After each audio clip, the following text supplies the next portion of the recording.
ஜீவ சகாப்தன், நீ எப்படி பாக்குறீங்க இது? தமிழர்கள் மீதான வன்மத்தை தேர்தல் அரசியலாக வெளிப்படுத்தலாமா அப்படின்ற கருத்தை முதலமைச்சர் முன்வைக்கிறார். ஒரு தேர்தல் அரசியலுக்கான ஒரு ஒரு பார்வையாக தான் பிரதமர் இதை நிறைய செட் பண்றாரா? இல்லை, அவர்கள் எப்போதுமே தேர்தல் அரசியலுக்காக தான் செயல்படுவாங்க. ஒரிசாவில் தமிழர்களை திருடர்கள் என்றார்கள். அவங்களுக்கு அதில் எந்தவித கூச்சநாச்சமும் கிடையாது. கர்நாடகா தேர்தலில் போய் மலையாளத்தில் வந்து ஜிகாதிகள் வந்து இந்து பெண்களை ஃபுல்லாக மாற்றுறாங்க, அதுக்காக கேரளா ஸ்டோரின்னு ஒரு படம் வந்திருக்கு. ஒரு பிரதமர் பேச வேண்டிய பேச்சா கர்நாடகா தேர்தலில் போய் மலையாள மக்களை அவமானப்படுத்தினாங்க. அவங்களுக்கு பொதுவாக தமிழர்கள் தென்னிந்தியா அவமானப்படுத்தணும். ஆனால் இதில் என்ன கொடுமைனா, இந்தியாவில் வந்து ரொம்ப செழிப்பான மாநிலமாகவும் எல்லாருக்கும் வாழ்வளிக்கிற மாநிலமாகவும் தென்னிந்தியா தான் இருக்குது. தமிழ்நாடு, ஆந்திரா, கர்நாடகா, கேரளா தான் இருக்குது. மதச்சார்பின்மையாகவும் இந்துத்துவத்திலேருந்து கொஞ்சம் விலகியாகவும் இருக்குது. அதனால் அவங்களுக்கு சவுத் இந்தியா எப்பவுமே பிடிக்காது. சிந்திக்கக்கூடிய மாநிலம் அப்படிங்கிறதுனால பிடிக்காது. தமிழ்நாடு டோட்டலாக பிடிக்காது. இருக்கிறதுலே இவங்க ரொம்ப நமக்கு கரைச்ச பிடிச்சவங்க. அதனால் வந்து தமிழ்நாடு வந்து அவர்களுக்கு எப்பவுமே பிடிக்காது. சங் பரிவாருக்கு வந்து எப்பவுமே பிடிக்காது. சமஸ்கிருதத்தை ஏற்றுக்க மாட்டோம், நம்ம இந்தி திணிப்பை ஏற்றுக்க மாட்டோம். அதனால் நமக்கு நிதி தர மாட்டாங்க, எதையும் போராடி பெறுவோம். அதாவது இங்கே நல்லா கவனித்து பாருங்கள், அடிக்கிறாங்க துன்புறுத்துறாங்கன்னு மனசாட்சி இல்லாமல் போய் சொல்லியிருக்காரு மோடி.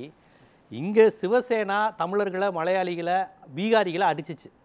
அவ்வளோ பெரிய சம்பவம் நடந்தது. தமிழ்நாட்டில் ஒருபோதும் பிற மாநிலத்தவர்களே அடித்ததே கிடையாது. ஏங்க அப்போல்லாம் அது பாஜக இருந்தது. ஏங்க சம்மந்தம்லாம் பேசாதீங்க. தமிழ் இதைய சொல்ல வந்த கான்செப்ட் விடுங்க. இந்தியாவை பொறுத்தவரையும் எல்லா மாநிலங்கள்லையும் கூட பிற மாநில வெறுப்பு சாத்தியப்படும், தமிழ்நாட்டில் சாத்தியப்படாது. இப்போ வட இந்தியாவை சொன்னதுனால கோப்படுறாங்க. நான் தென்னிந்தியாவிலே சொல்கிறேனே, முல்லை பெரியார் இஷ்யூ வந்தபோது ஒருத்தர் வந்து சபரிமலைக்கு போன தமிழர் மீது வெண்ணியை கொட்டிட்டார். அப்போ கூட தமிழ்நாட்டில் இங்கே இருக்கக்கூடிய மலையாளிகள் மீது வெறுப்பு வரல. ஏன்னா தமிழனுக்கு அந்த பகுத்தறிவு உண்டு. அங்கே எவனோ ஒரு கிறுக்கம் பண்ணிட்டாங்க இருக்கா, இங்கே ஆண்டாண்டு காலமாக வச்சிருக்கக்கூடிய சேட்டனை நமக்கு எதிரியாக பார்க்கணும் தான் யோசிப்பான். ஏன் ஒவ்வொரு முறையும் கர்நாடகத்தில் தமிழர்களை அடிக்கவும் செய்வாங்க, தண்ணியும் திறந்து விட மாட்டாங்க. அவங்க அப்படி நடந்துக்கும் போது தமிழ்நாடு ரொம்ப பக்குவமாக தான் நடந்துக்கும். அப்போ எப்பவுமே தொடர்ந்து தண்ணி தராத கர்நாடகா, நீதிமன்ற தீர்ப்பு மதிக்காத பக்கத்து மாநிலங்கள் மீதே இவர்களுக்கு கோவம் வர்றதில்லை. அந்த அரசின் மீது சட்ட ரீதியான போராட்டத்தை தான் தமிழ்நாடு நடத்தும். அது கலைஞரோ ஜெயலலிதாவோ ஒருபோதும் இங்கே உள்ள கன்னடர்களையோ மலையாளிகளையோ அடித்ததில்லை. வட இந்தியர்கள், வடவரால் பாதிக்கப்படுகிற மாநிலம் தமிழ்நாடு. பெரியார் காலத்தில் இருந்து வடக்கு தான் எல்லா தொழிற்சாலை முன்னேற்றம் எல்லாமே வடக்கு தான். நம்முடைய உழைப்பை மட்டும் உறிஞ்சிட்டு ஜிஎஸ்டி வரியை மட்டும் வாங்குறாங்க. இதை வந்து தமிழர்கள் ஒருபோதும் மனிதர்கள் மீது காமிச்சதில்லை, அரசு மீது தான் காமிப்பாங்க. வடவர் ஆதிக்கம் அதிகம் இருக்குது, வடவர்கள் இவ்வளோ பண்ணுறாங்கன்னு. இங்கே உள்ள வட இந்தியர்கள் மீது எந்த தாக்குதலும் இல்லையே. திருப்பூருக்கு இப்போ பேர் என்ன தெரியுமா? குட்டி பாட்னா. மறுக்க சொல்லுங்கள், திருப்பூர் இப்போ குட்டி பாட்னான்னு மாறி இருக்கு. சிவகாசி குட்டி ஜப்பானுங்கிற மாதிரி திருப்பூரை வந்து இப்போ எல்லாரும் குட்டி பாட்னாங்கிறான். அங்கே தமிழ் தான் இல்லைங்கிறான், எங்கே திரும்பினாலும் தமிழை இல்லைங்கிறான், எங்கே பார்த்தாலும் வட இந்தியர்கள் இருக்கிறாங்கிறாங்க. ஆனால் அங்கே என்னாச்சு, திருப்பூர்ல ரஞ்சித் சொல்ற ஒரு பார்வை இருக்கு இல்லையா, பானிபூரி விற்கிறவங்க அப்படின்ற இழிவுபடுத்தக்கூடிய அந்த பார்வை. சரி, இதில் என்ன இழிவுபடுத்துறது இருக்கு? அவங்க தொழில தானே பானிபூரி வந்து விற்கிறாங்க. ஏன் பீகார்லேருந்து இங்கே வர்றாங்க? தமிழ்நாடு செழிப்பாக இருக்குங்க. எங்க இதை எப்படிங்க சொல்லாமல் இருக்க முடியும்? இதை பீகார்காரங்களே சொல்கிறாங்களே. இந்த அந்த சார் சொன்ன பீகார் மாணவி என்ன பேட்டி கொடுத்தாங்க, தமிழ்நாட்டில் நான் இருக்கணும்னு ஆசைப்பட்றேன். பீகார்காரனாவே இருக்கட்டுங்க, இங்கே பிறந்து வளர்ந்தமே சத்தியம் பீகார் போக மாட்டாங்க, எழுதி வச்சுக்கோங்க. பீகாருக்கு போகணும்னு அவன் ஆசைப்படவே மாட்டான். இங்கே பிறந்து வளர்ந்த ஒருத்தன். இப்போ மலையாளிகள், கேரளாக்காரங்க கூட அவங்க தேசத்துக்கு போகணும்னு ஆசைப்படுவாங்க, அது ஒரு அழகான தேசம். பீகார் மக்களுக்கு இது சிங்கப்பூர். இது நம்ம பெருமையோட சொல்றோம். இதுல என்ன இழிவுபடுத்துறது இருக்கு? அதை பீகார்காரங்களே சொல்றாங்களே. இப்போ பிரதமரோட இந்த பேச்சை பீகாரிகள் எப்படி பார்ப்பாங்க? பீகாரிகள்ல இவங்க தூண்டி விட பாக்குறாங்க. பீகாரிகள் இங்க இருந்து அங்க போன பீகாரிகள்கிட்ட கேளுங்க, சென்னையில இனிமே சென்னைக்கு போகாத, சென்னையில உன்னை அடிக்கிறானாமே, உன்னை உதைக்கிறானாமே, அந்த கவர்மெண்ட் உன்னை போட்டு பாடா படுத்துதாமேன்னு சொல்லுங்க பார்ப்போம். அவனுக்கு இது சொர்க்கம் மாதிரி அந்த மக்கள். அதனால தானே அங்கே வர்றாங்க. இங்கே வந்து இப்போ அவங்கள வச்சு தான் பிஜேபி இப்போ திட்டமிடுது. சொன்னார் பாருங்க மேட்ரு, வட இந்திய தொழிலாளர்களை எல்லாம் வாக்கு கொடுத்து அவர்களுக்கு தெரிஞ்ச ஒரே சின்னம் வந்து பாஜக தான். அதுதான் பிளான். ஏன்னா தமிழர்கள் ஒருபோதும் பாஜக வாக்களிக்க மாட்டாங்க. அதனால இந்த சருத்திட்டத்தெல்லாம் ஏடிஎம்கே தெரியாதனமாக ஆதரிச்சுக்கிட்டு இருக்கு. பாஜக ஆதரிக்கிறத விடுங்க, பாஜகவுக்கு ஒரே வழி வந்து வட இந்தியர்களை வச்சு வாக்கு வாங்குறது தான். வேறபடி இங்கே தமிழை வந்து ஓட்டு போட மாட்டான். துறைமுகம் தொகுதியெல்லாம் வட இந்திய வாக்காளர்கள் அதிகரிக்குது. பாஜக அங்கே அதனால தான் ஓட்டு அங்கே துறைமுகத்துலலாம் வாங்குது. துறைமுகம் வந்து காளிமுத்தும் கலைஞரும் புரியுது, எனக்கு புரியுது. மருத்துவ காப்பீட்டிலிருந்து பல அம்சங்களை கல்வி சுகாதாரத்துல பீகார் மக்கள் அனுபவிச்சிருக்கிறாங்கன்ற ஓப்பனா பல இடங்கள்ல சொல்றாங்க. ஆனால் ரஞ்சித் மாதிரியான அல்லது பாஜகவினுடைய மாநில முன்னாள் தலைவர் அண்ணாமலை சொல்றாரு, அமைச்சர்கள் பீகாரிகளை பேசக்கூடிய அந்த வார்த்தை இருக்கு இல்லையா, என்ன ஒரு வார்த்தை போட்டு அவங்க மனசு கலாநிதி மாறன் பேசுறாரு, அதே மாதிரி வந்து ஆர் ஆசா பேசுற பேச்சு, அமைச்சர் துரைமுருகன், தயாநிதி மாறன் இவங்க பேசுற பேச்சு எல்லாம் இருக்கு இல்லையா, அது இழிவுபடுத்தக்கூடிய வகையில் தானே இருக்குது. ஏங்க தினந்தோறும் வடவர் ஆதிக்கத்துல நாங்க தாங்க எங்க மனம் புழுங்கிக்கிட்டு இருக்கிறோம். டெல்லி எதுவுமே தருவதில்லை. 1 ரூபா கொடுத்தா 26 பைசா தமிழ்நாட்டுக்கு வந்து உத்தரப்பிரதேசம் போகுது. தங்கம் தன்னர் இருங்க, இதையெல்லாம் பேசினா மனம் புழுங்குது புண்படுதுன்னா பேசக்கூடாது. இது உண்மை. இது என்ன வம்பா இருக்கு? இந்தியாங்கிற ஒரு நாடு, தமிழனுடைய வரிப்பணம், கேரளாக்காரன் கன்னடத்துக்காரன் வரிப்பணத்துல தான் அந்த நாடு இருக்கு. நீங்க எல்லாத்தையும் போய் வட இந்தியாவில் கொடுத்துட்டு அங்க கடவுள் நம்பிக்கையும் மதவெறியையும் ஊட்டிட்டு பாகிஸ்தான் அடி முஸ்லீம் அடின்னு சொல்லி ஓட்டு வாங்கிட்டு இருப்பீங்க. இங்க உழைக்கிறவன் படிச்சவன் கம்ப்யூட்டர் நாலேஜ் உள்ள நாங்க வந்து அதுக்கு வரி கொடுமையில அனுபவிக்கணுமா? இதை கேட்டா வட இந்திய மனம் புண்படுதுன்னா இதெல்லாம் ஓவர். புரியுதுங்களா? அவங்க எப்படி மடைமாட்டுறாங்கன்னு அதை தான் அவர் பேசிட்டு இருக்கும்போது சொன்னார். எங்க உரிமையை கேட்கிறோம். நாங்க எந்த வடவரையும் தாக்கி பேசல. வடவர் ஆதிக்கத்தை தகர்க்கிறோம். ஆமா, இந்தி திணிப்பை தகர்க்கிறோம். அதுலலாம் நாங்கள் பின்வாங்களே கிடையாது. சும்மா இந்த பூச்சாண்டி வேலைங்க. நாம வடவர் ஆதிக்கத்தை இப்பயும் சொல்றேன், எதுக்கு தான் செய்வோம். ஆனா எந்த பானிபுரி விற்கிற தோழனையும் நாங்கள் அடிச்சது கிடையாது. தமிழனுக்கு அந்த பழக்கமே கிடையாது.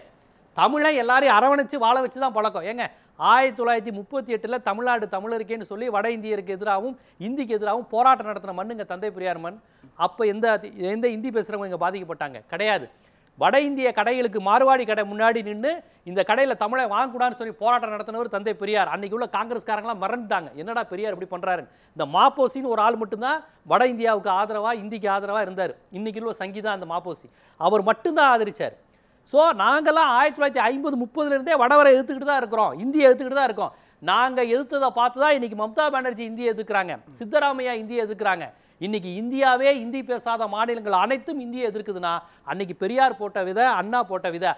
ஆனால் நூற்றாண்டு கால இந்த போராட்டத்தில் ஒருவர் இன்னொரு மாநிலம் பேசுறவங்களையோ இன்னொரு மொழி பேசுறவங்களையோ அடிச்சதா தன்மை. ஏன்னா பெரியார் அண்ணாவும் வழிநடத்தினதே கிடையாது. ஆனா யதார்த்தத்தை பாக்குறீங்கன்னா பீகாரிகள் அதிக அளவு கல்வியில பின்தங்கி இருக்கிறாங்க, பொருளாதாரத்துல, அதே மாதிரி மருத்துவ கட்டமைப்பு எல்லாத்துலயும் பின்தங்கி இருக்கிறாங்க. அப்படின்னும் பொழுது தமிழ்நாட்டில் பீகாரிகளுக்கு துன்புறுத்தல் நடக்குது, இழிவுபடுத்துறாங்க அப்படின்ற பார்வை வரும்பொழுது அது பாஜகவுக்கு ஃபேவரான ஒரு அம்சமா தானே மாறும். அந்த இடத்துல அறமே இல்லாம இப்படி இது வந்து சொந்த நாடு. ஒரு பிரதமர் எல்லாரும் இந்தியர்கள் தானே. ஒரு இந்தியர்கிட்ட போய் ஒருத்தன்ட்ட போய் அவன் உனக்கு எதிரி, இவன் உனக்கு எதிரி, இதெல்லாம் யாராவது ரொம்ப ஒரு மூணாந்தரமான கட்சிக்காரங்க யாராவது செஞ்சா கூட அது வன்மையாக கண்டிக்கத்தக்கது. ஒரு நாட்டின் பிரதமர், எனக்கும் அவர் தான் பிரதமர், உங்களுக்கும் அவர் தான் பிரதமர். எனக்கு பிரதமர் நான் ஒருத்தர் நினச்சிக்கிட்டு இருக்கேன், என்னையே போய் இன்னொரு மாநிலத்தில் அவர் விமர்சனம் பண்ணிக்கிட்டு இருக்காரு, என்னையே போய் இன்னொரு மாநிலத்தில் திருடன்னு சொல்லிக்கிட்டு இருக்காரு. மலையாளிகளுக்கு அவர் தான் பிரதமர், மலையாளிகள்லாம் மதவெறி பிடிச்சவன் ஜிகாத்தியா மாற்றிக்கிட்டு இருக்கான்னு போய் கர்நாடகத்தில் தூண்டி விடுறாரு. இது எப்படிங்க ஒரு பிரதமர் செய்ய வேண்டிய வேலையா?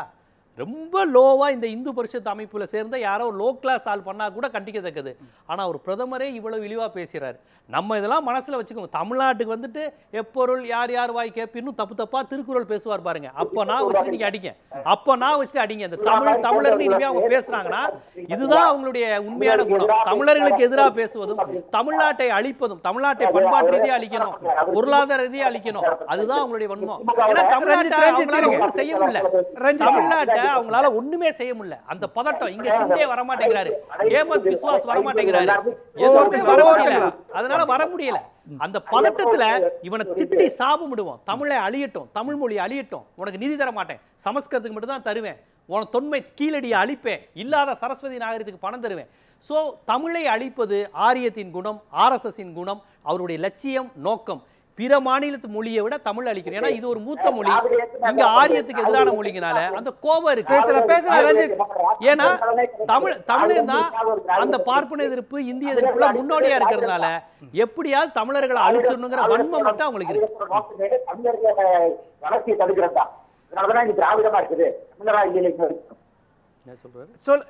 தெளிவா பேசுங்க ரஞ்சித், கேள்வி தெளிவா முன்வைங்க. பிரதமர் வந்து தமிழருக்கு எதிராக ஒரு பிம்பத்தை கட்டமைச்சா இருக்கு. தீவா போன்றவர்கள் வந்து திமுக ஆதரவா பேசுறீங்க, திமுக நாடையில பேசுறாங்க தமிழருக்கு எதிராக,